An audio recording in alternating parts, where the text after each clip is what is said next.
Big பாஸ்ல இந்த வாரம் மிட்வீக் எவிஷன் இருக்கு அப்படிங்கிற மாதிரியான தகவல் வெளியாகி எல்லோருக்குமே மிகப்பெரிய ஒரு ஷாக்கா இருக்கு. மேலும் இந்த ஒரு போட்டியாளர் போயிருக்காங்க அப்படிங்கிற மாதிரியான அரசல் புரசலான தகவல் வெளியாகி இருக்கு. அது யாரு என்னங்கிறது தான் இந்த வீடியோல நம்ம பார்க்க போறோம். பிக் பாஸ்ல இந்த ஒரு வாரம் ஃப்ரீ ஸ்டார்ஸ்க்கான வாரம் வீட்டில் இருக்கக்கூடிய கண்டஸ்டன்ஸோட எல்லா ஃபேமிலி மெம்பர்ஸுமே வந்துட்டாங்க. சுபிக்ஷா அண்ட் விக்ரம் இவங்களோட ஃபேமிலி மெம்பர்ஸ் மட்டும் இன்னைக்கு வருவாங்க. அதாவது நேத்து வந்துட்டாங்க, அது இன்னைக்கு டெலிகாஸ்ட் ஆகும். ஓவரால் எல்லாமே முடிஞ்சிருச்சு இல்லையா? இந்த ஒரு சீசன் நம்ம எதிர்பார்த்த ஒரு சீசனா இருந்துச்சா அப்படின்னா கண்டிப்பா கிடையாது. அதுலயும் குறிப்பா ஃபேமிலி டாஸ்க்க ரொம்ப ரொம்ப எதிர்பார்த்துட்டு இருந்தோம். அதுவுமே ரொம்ப சப்பையா முடிஞ்சு போயிருச்சு. ஸோ டீம் என்ன முடிவு பண்ணியிருக்காங்க அப்படின்னா, இந்த இன்ட்ரெஸ்டிங் இல்லனா என்ன? யாராவது ஒருத்தர மிட் வீக் எவிக்ஷன் பண்ணி இந்த கேம இன்ட்ரெஸ்டிங்கா மாத்துவோம் அப்படிங்கிற மாரி பிளான் பண்ணியிருக்காங்க. அதாவது நேத்து வியாழக்கிழமையோட ஃபேமிலி மெம்பர்ஸ் எல்லாமே வந்துட்டு போயிட்டாங்க. வெள்ளிக்கிழமையான இன்னைக்கு பார்த்தீங்கன்னா, மிட் வீக் எவிக்ஷன் ஒண்ணு வச்சிருந்திருக்காங்க. கண்டஸ்டன்ட்ஸ் எல்லாத்தையுமே வரிசையா கூப்பிட்டு வெளியில நிக்க வச்சிருக்காரு. அவங்க எல்லாத்துக்குமே குட்டி குட்டியா ஒரு ஆக்டிவிட்டி டாஸ்க் குடுத்துருக்காங்க. அண்ட் அந்த ஒரு ஆக்டிவிட்டி டாஸ்க்ல பார்த்தீங்கன்னா, அவங்களோட நேம் வரும். அந்த ஒரு நேம் இருக்கவங்க எல்லாமே வீட்டுக்குள்ள இருக்கலாம்.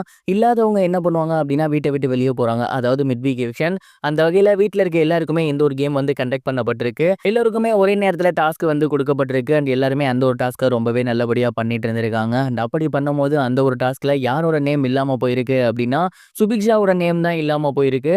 அண்ட் இந்த ஒரு விஷயத்த பார்த்துட்டு ஹவுஸ்மேட்ஸ் எல்லாமே பயங்கரமா எமோஷனல் ஆகியிருக்காங்க. இத்தனைக்கும் சுபிக்ஷாவோட ஃபேமிலி மெம்பர்ஸ் நேத்து தான் வந்து நீங்க எப்படி விளையாடணும் அப்படிங்கிறதெல்லாம் சொல்லியிருந்தாங்க. அதை தொடர்ந்து அடுத்த நாளே சுபிக்ஷா அவர்கள் மிட்வீக் எவிக்ஷன்ல வெளியேறியிருக்காங்க அப்படிங்கிறது உண்மையிலேயே எல்லாருக்கும் மிகப்பெரிய ஒரு சோகத்தை ஏற்படுத்தியிருக்கு அப்படின்னு தான் சொல்லணும். அண்ட் சுபிக்ஷா இந்த ஒரு சீசனை அவங்களுக்கு இன்னும் கொஞ்சம் எஃபெக்டிவாகவே மாற்றிருக்கலாம். ஏன்னா வெளியில மக்கள் சப்போர்ட் அவங்களுக்கு இருந்துச்சு. கஷ்டப்பட குடும்பத்திலேருந்து போயிருக்க பொண்ணு. ஸோ கண்டிப்பாக வந்து மக்கள் அவங்களுக்கு மிகப்பெரிய ஒரு ஆதரவு கொடுத்துருப்பாங்க. ஆனால் சுபிக்ஷா முழுக்க முழுக்க அதை எதையுமே பயன்படுத்தாமல் விட்டுட்டாங்களோ அப்படிங்கிற ஒரு கேள்வி இருக்கு. அண்ட் இந்த விஷயங்கள்லாம் நடந்திருக்கு அப்படின்னு சோசியல் மீடியாவில் வெளியாகி இருக்கு. இப்போ வரைக்கும் அஃபீஷியலாக வரல. பொறுத்திருந்து பார்ப்போம் மிட்வீக் எவிக்ஷன் என்ன ஆகிருக்கு அப்படிங்கிறத. நீங்க இதை பத்தி என்ன நினைக்கிறீங்க? கமெண்ட் பாக்ஸ்ல ஷேர் பண்ணுங்க. இது ஒரு உரம் இருக்க பிரபல இயக்குனரான சுதா கொங்கரா அவர்கள் ரீசெண்டா பராசக்தியோட ப்ரொமோஷன்ல இருக்காங்க. அண்ட் அப்படி ப்ரொமோஷன்ல இருக்கும்போது சூர்யா அவர்கள் ஏன் இந்த படத்துல நடிக்கல அப்படிங்கறத குறித்து ஒரு சில விஷயங்கள் ஷேர் பண்ணியிருந்தாங்க. கிட்டத்தட்ட கோவிட் டைம்லயே இந்த ஒரு படத்தை நானும் சூர்யா அவர்களும் பேசி முடிச்சிட்டோம். ஜிவி பிரகாஷ் அவர்கள் தான் இசையமைக்கிறாரு அப்படிங்கிறது முடிவாகிருச்சு. அண்ட் கண்டிப்பா இந்த படத்தை ஸ்டார்ட் பண்ணலாம் அப்படின்னு இருந்துட்டு இருக்கும் போது தான் சூர்யா சாருக்கு கங்குவா படத்தோட சான்ஸ் வந்து கிடைச்சிருந்துச்சு. அண்ட் அந்த ஒரு டைம் அது அவ்வளோ பிஸி ஆயிட்டாரு. கண்டினியூ ஷூட் அவரால் வர முடியல. அதே நேரம் ஹேர் ஸ்டைலையும் டக்கு டக்குன்னு மாற்ற முடியல. அந்த ஒரே காரணத்துக்காக மட்டும் தான் சூர்யா சார் இந்த படத்தை விட்டு விலகி இருந்தாரு. மத்தபடி கண்டிப்பா சூர்யா சார் இந்த படத்தை பண்ணியிருக்கிறதா தான் இருந்தாரு.